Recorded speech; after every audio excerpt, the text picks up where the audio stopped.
Yes, παιδιά, θα παίξουμε Tower of Hell.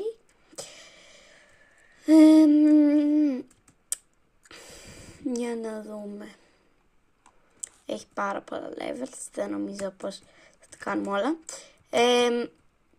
Θέλω να σας πω ότι δεν έχουμε και πάρα πολύ ώρα. Έχουμε ας πούμε 2 λεπτά. Επειδή δεν ξέρω πώς να γυρνάω εντελώς βίντεο, γι' αυτό θα τα κάνω σε κάπως σαν shorts. Ωραία, περάσαμε το ένα. Τα κάνω κάπως σαν shorts με πολλά δευτερόλεπτα. Ας πούμε αυτό έχω 180 δευτερόλεπτα έβαλα.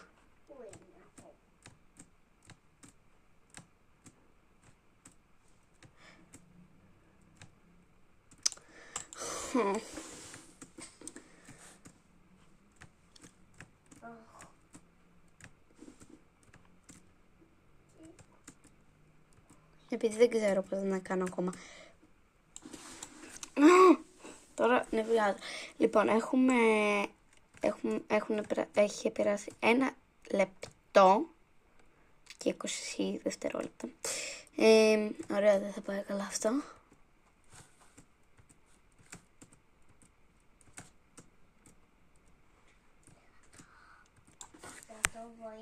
Λοιπόν,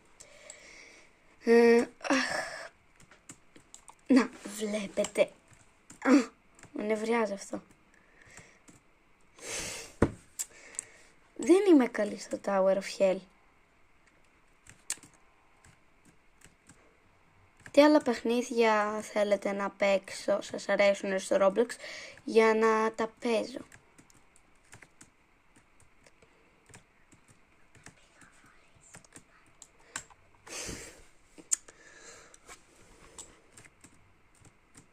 Λοιπόν,